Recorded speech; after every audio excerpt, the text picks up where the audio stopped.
안녕하세요. 발전소장입니다.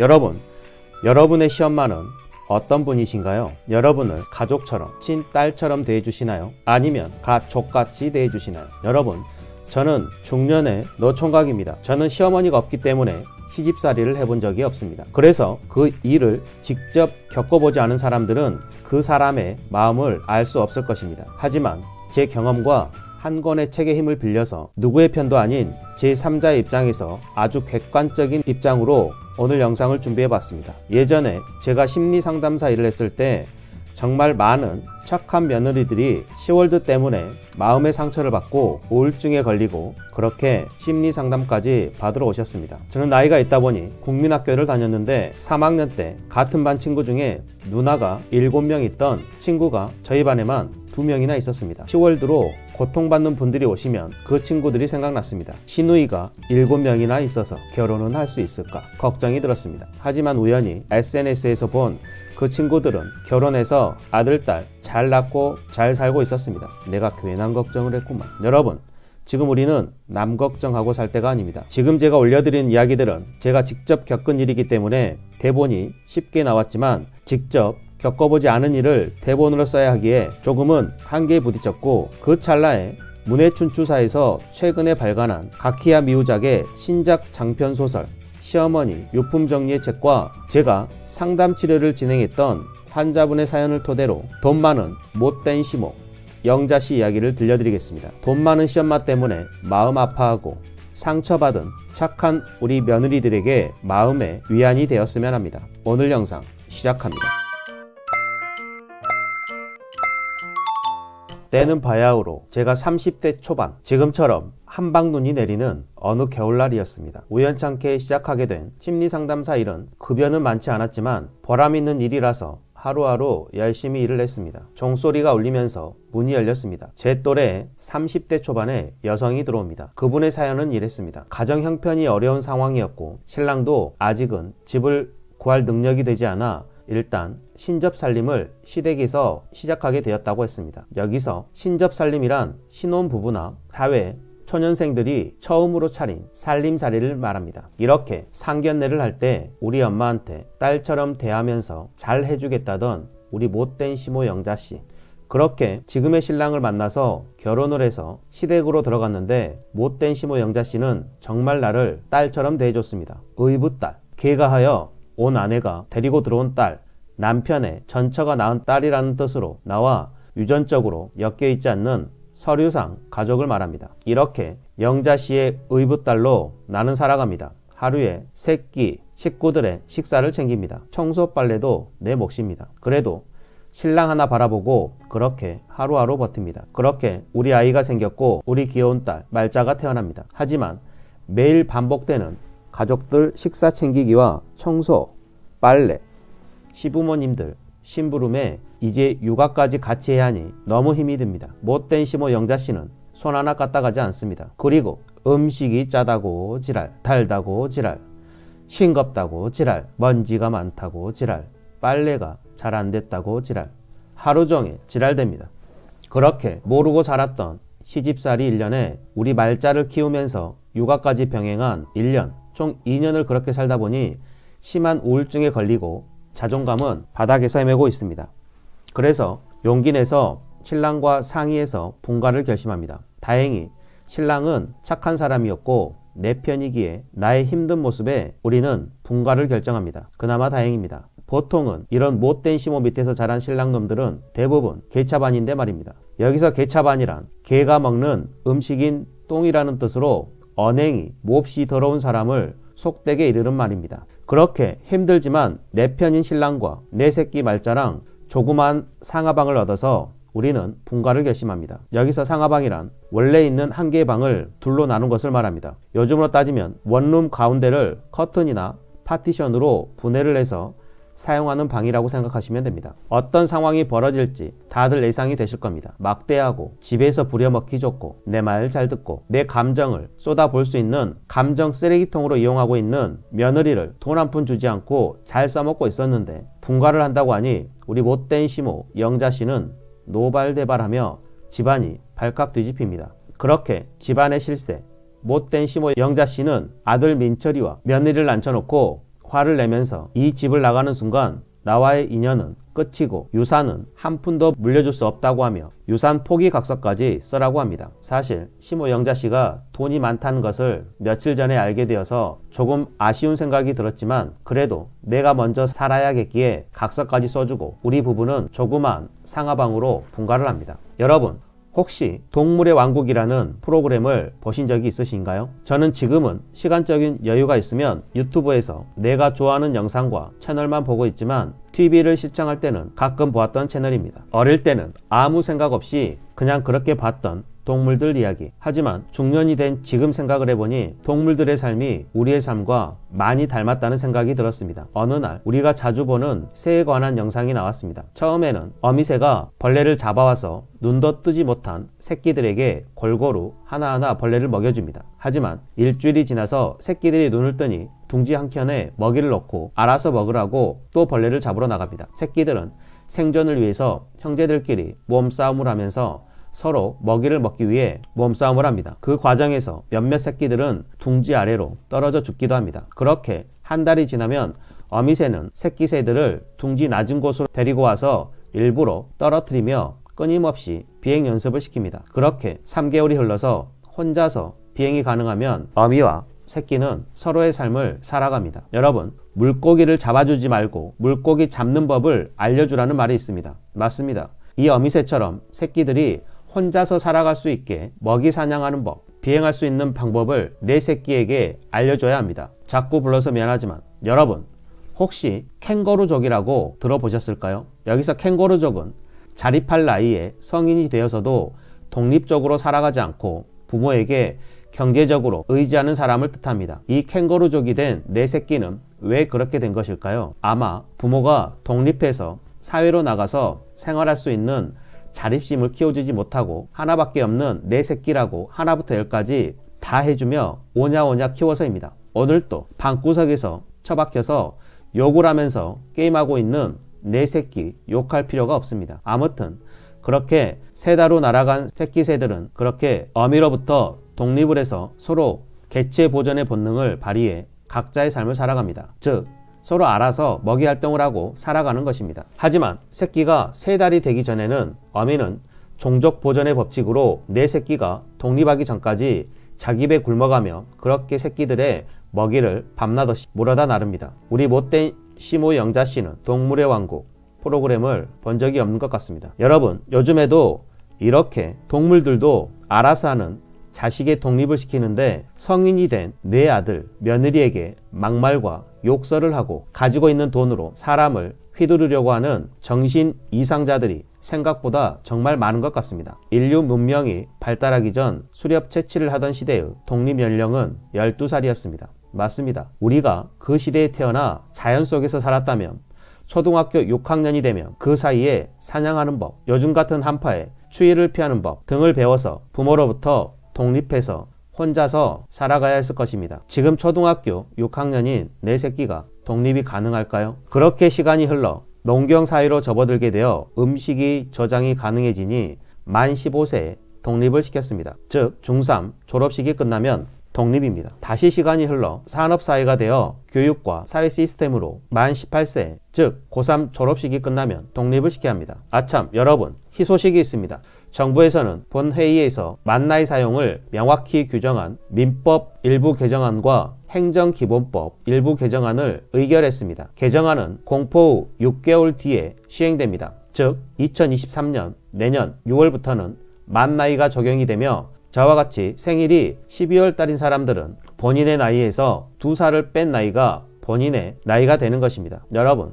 2살 어려지셨습니다. 축하합니다. 중년발전소 채널 이름을 청년발전소로 바꿔야 하나? 아무튼 어려지니 좋습니다. 이러한 자연의 법칙에 따르면 만 18세가 되면 지금의 우리나라 나이 계산법으로 20살, 즉 성인이 되면 부모는 자식을 보살펴야 할 법적인 의무나 책임이 없습니다.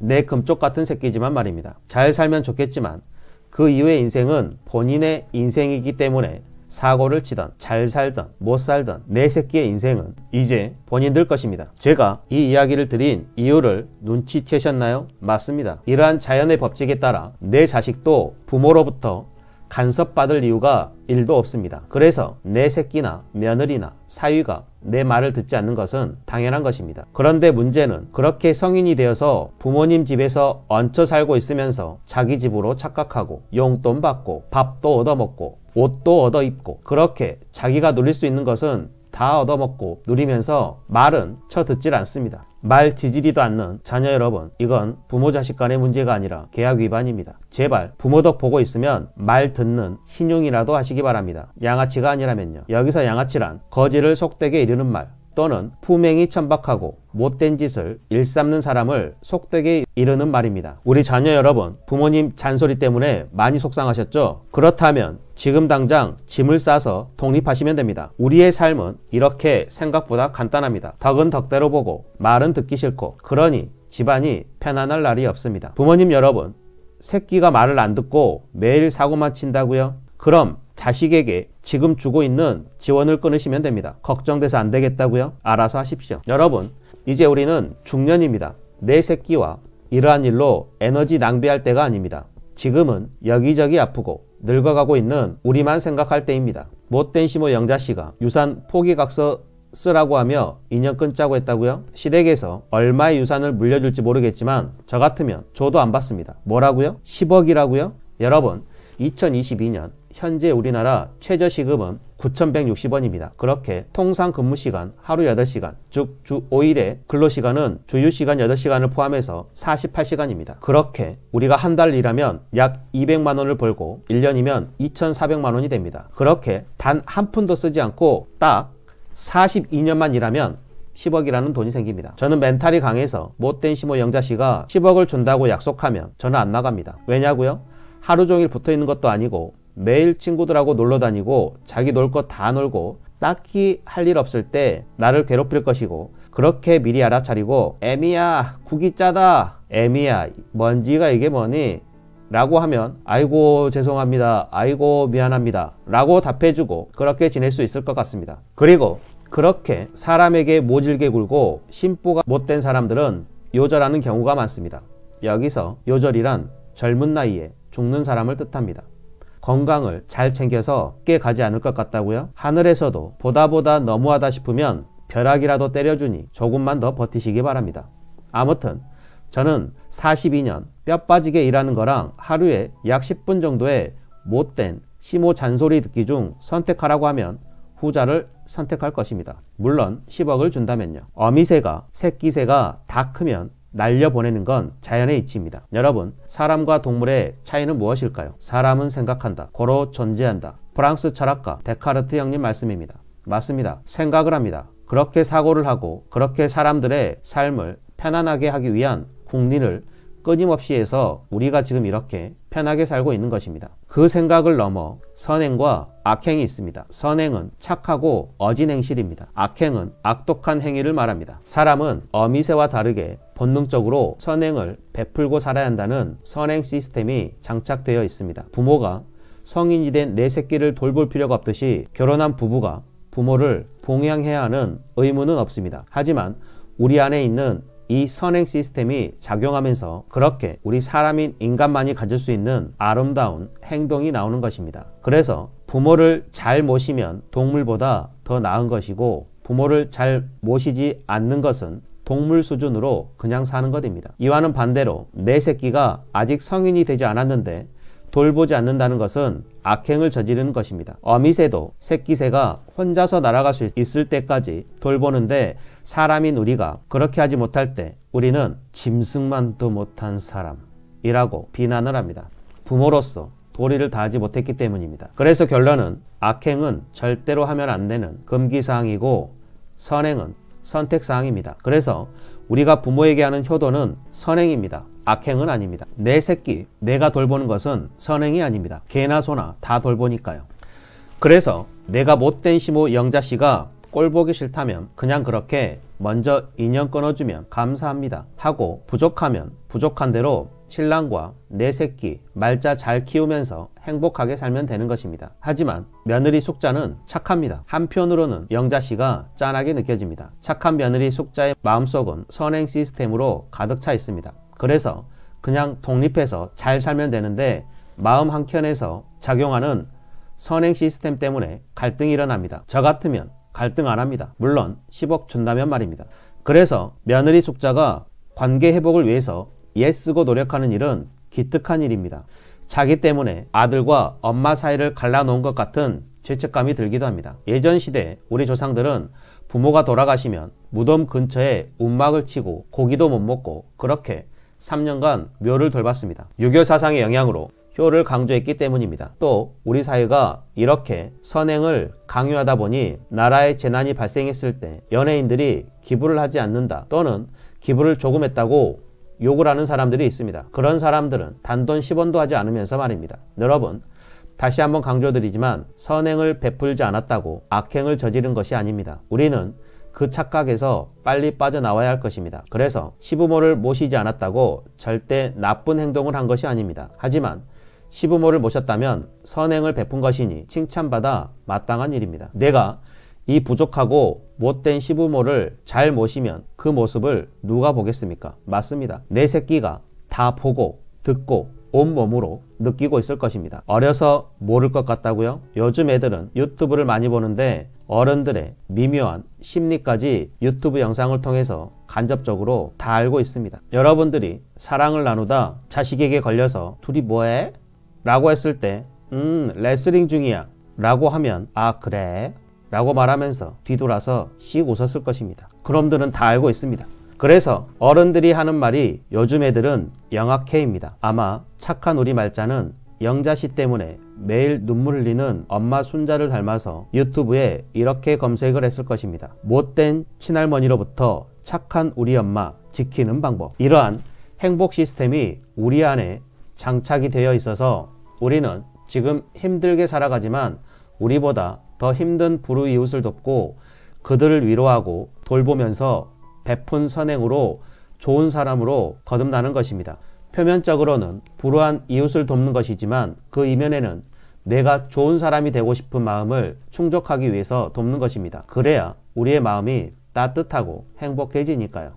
그래서 불우이웃을 돕지 않는다고 해서 악행을 저지른 것은 아닙니다. 남의 물건을 탐하고 뺏고 훔치는 것이 악행입니다. 그래서 제가 고안해낸 방법이 있습니다. 못된 시모 영자씨 집에 우리 귀요미 말자를 데리고 그냥 한번 쓱 들려보는 것입니다. 생일이나 명절 때 말입니다. 명분이 있으니까요. 선물을 챙겨서 그렇게 영자씨 집에 방문했는데 문전박대 당하거나 막말을 하고 욕을 한다면 선물만 드리고 인사하고 오시면 됩니다. 여러분, 욕 먹으면 오래 산다라는 말을 한 번쯤 들어봤을 것입니다. 내가 나쁜 짓을 하고 욕을 먹으면 그냥 욕만 쳐먹은 겁니다. 하지만 내가 상대방에게 선행을 베풀었는데 욕을 먹으면 우리는 그때 상대방이 받아야 할 복을 우리가 받게 됩니다. 제발 욕 먹으면 오래 산다고 못된 짓 좀 그만하시기 바랍니다. 그렇게 욕 먹으면 빨리 죽습니다. 이렇게 영자씨한테 명절이나 생일 때 며느리로서 도리를 하니 내 마음도 편하고 선행을 베풀었는데 영자씨가 욕까지 하니 영자씨 복도 내가 받고 일석이조 꿩 먹고 알 먹고 도랑치고 가지 잡고 마당 쓸고 돈 줍기입니다. 물론 이게 말이 쉽지 행동으로 옮기기는 힘들 것입니다. 하지만 내가 마음 먹고 발전소장이 시키는 대로 하게 되면 내 새끼 말자도 우리 엄마는 할머니가 저렇게 하는데도 최선을 다해서 자식 도리를 하네 라고 느끼며 성인이 되어서도 잘할 것이고 내 남편도 본인도 영자씨랑 인연을 끊었는데 아내가 이렇게 애쓰고 자식된 도리를 하는 모습을 보니 결혼을 정말 잘했다고 생각을 하고 가정에 더 충실하기 위해서 애를 씁니다. 여러분, 딱 1분 욕 먹고 오면 일석삼조의 복을 누릴 수 있습니다. 선택은 여러분의 몫입니다. 이번 설날 때 영자씨가 화가 안 풀렸으면 추석 때 또 쓱 한번 가서 선물 챙겨주고 상황을 지켜보는 것입니다. 아직도 안 풀렸네. 그럼 또 선행을 베풀고 욕먹고 영자씨 복까지 받고 그렇게 6개월 뒤 또 설날이 되면 쓱 한번 들려보고 이렇게 어라? 조금 풀렸네? 그러면 텀을 조금 줄여보고 또 화를 내면 그렇게 6개월 뒤에 한번 쓱 가는 겁니다. 선택은 여러분의 몫입니다. 죽어도 못 가겠다고요? 그러면 안 가도 됩니다. 가지 마세요. 이렇게 우리 사람은 하라고 하면 안 하고 하지 말라고 하면 더 하는 거 제가 다 알고 있습니다. 절대 가지 마시기 바랍니다. 하지만 본인 마음이 편해지고 싶다면 쓱 가는 겁니다. 어떻게 해요? 쓱. 그래서 결론은 첫 번째, 안 가도 된다. 두 번째, 하지만 내 안에 선행 시스템이 계속 작동해서 가야 하면 발전소장이 시키는 대로 쓱 가서 일족삼조의 복을 받는다. 여러분, 우리의 인생은 답이 없습니다. 남자 혼자 여자를 사랑하면 짝사랑입니다. 나 혼자 관계 회복을 위해서 애쓴다면 그것은 짝사랑입니다. 영자씨가 그 마음을 받아주면 화해의 장이 열릴 것이고 끝까지 그 마음을 안 받아주면 관계는 회복되지 않겠지만 내 복을 만드는 것입니다. 저 같으면 작정하고 가지 않고 쓱 한 번씩 가보면서 테스트해 보겠습니다. 여기서 우리가 주의할 점은 내 신랑이 가지 말라고 했는데 영자씨를 보러 가게 되면 내 신랑에게는 마음의 상처를 주는 악행을 저지른 것입니다. 그래서 신랑이 절대 가지 마라고 하면 가지 마시고 본인의 삶에 충실하시면 되고 자기 알아서 해 라고 하면 내 귀요미 말자 데리고 어떻게 다녀오라고요? 맞습니다. 그냥 쓱. 물론 이런 일이 일어난 발단은 중간에서 역할을 제대로 하지 못한 내 신랑의 문제가 큰 경우가 많습니다. 본인도 처음 결혼한 것이고 어떻게 해야 할지 모르기 때문입니다. 여기서 우리 말자 아버지 이야기까지 나오면 영상이 1시간이 넘어갈 수 있으니 차후에 신랑이 꼴보기 싫을 때 보는 영상, 시누이가 꼴보기 싫을 때 보는 영상, 이 영상은 조만간 대본이 작성되는 대로 업로드해 드리겠습니다. 직접 경험하고 느껴보지 않은 일에 대한 이야기는 시간이 참 오래 걸립니다. 그렇게 영자씨가 마음의 문을 열어 관계가 회복되면 잘 지내면 되고 내 신랑인 말자 아빠가 아직 삐져 있다면 그때도 영자씨에게 썼던 방법 그대로 말자 아빠가 기분이 좋아 보이면 어떻게 하라고요? 쓱. 오늘은 이렇게 못된 시모 영자씨의 이야기를 제가 상담사 일을 했을 때 만났던 착한 며느님의 이야기를 약간 각색해서 들려드렸습니다. 며느리의 마음을 잠시나마 경험해보고 싶어서 책 시어머니의 유품 정리를 읽어보았습니다. 소설 시어머니 유품 정리는 오래된 아파트 단지에서 홀로 살던 시어머니의 갑작스러운 죽음과 시어머니 유품 정리를 시작한 며느리 모토코의 이야기로 시작됩니다. 소설은 시어머니의 유품을 힘겹게 정리하는 며느리라는 일견 고부 갈등으로 비춰줄 수 있는 소재를 차용하여 오늘날의 인간 세태에 대해 성찰하고 있습니다.